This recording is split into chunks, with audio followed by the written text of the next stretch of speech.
कृषि बिलों को लेकर किसानों का गुस्सा बीजेपी सरकार के प्रति किसी भी तरह से कम नहीं हुआ है। बीजेपी नेता का कहीं भी कोई कार्यक्रम हो, किसान उसका विरोध करने के लिए काले झंडे लेकर पहुंच जाते हैं। आज भी सिरसा के सरल केंद्र सरकार के 1 साल पूरे होने पर मुख्यमंत्री द्वारा सिरसा को 54 करोड़ की लागत परियोजनाओं की सौगात देनी थी, जिसमें कुछ उद्घाटन तो कुछ शिलान्यास करने थे, जिसके लिए सिरसा की सांसद सुनीता दुग्गल विशेष रूप से कार्यक्रम में पहुंची। लेकिन किसानों को पता चलते ही किसान भी उनके रास्ते में काले झंडे लेकर विरोध करने पहुंच गए।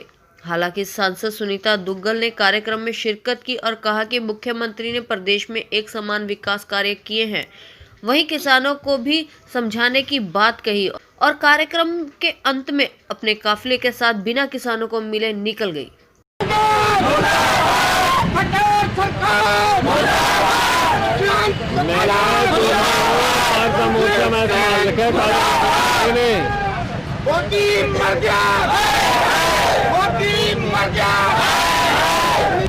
किसान एकता जिंदाबाद।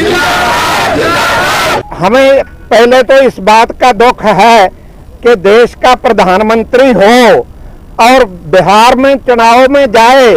किसान लगातार 5 जून के बाद इन काले कानूनों के विरुद्ध संघर्ष के मैदान में हैं और वो अपनी हैंकड़ी दिखाता है कि ये कानून वापस नहीं होंगे, CAA वापस नहीं होगा।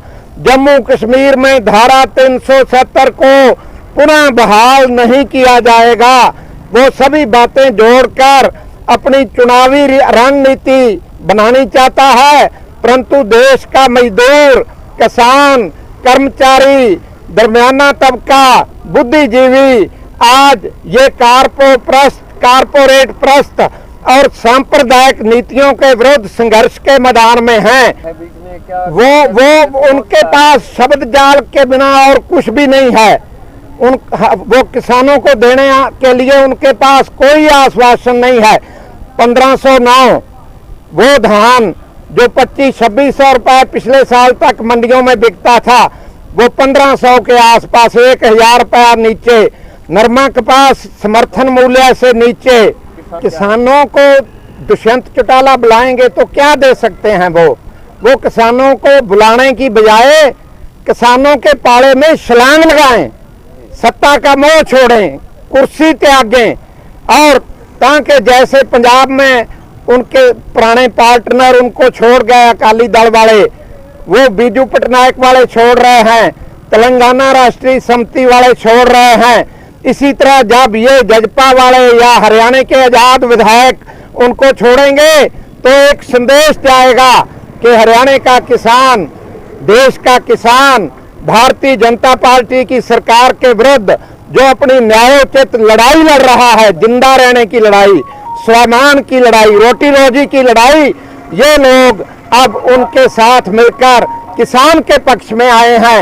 यदि आज नहीं आएंगे तो इतिहास उनको कभी क्षमा नहीं करेगा। आज हमें सिरसा की सांसद सुनीता दुग्गल उनके यहाँ आने का समाचार था और रोष व्यक्त करने के लिए सैकड़े किसान पुलिस बल द्वारा वहाँ कोर्ट के थोड़ा फासले पर रोके गए हैं और कुछ किसानों को यहाँ तक पहुँचने दिया गया है ताकि हम ये रोष प्रदर्शन द्वारा उनको साबित कर सकें कि वो देश के प्रधानमंत्री को बता पाएं कि किसान का मूड क्या है।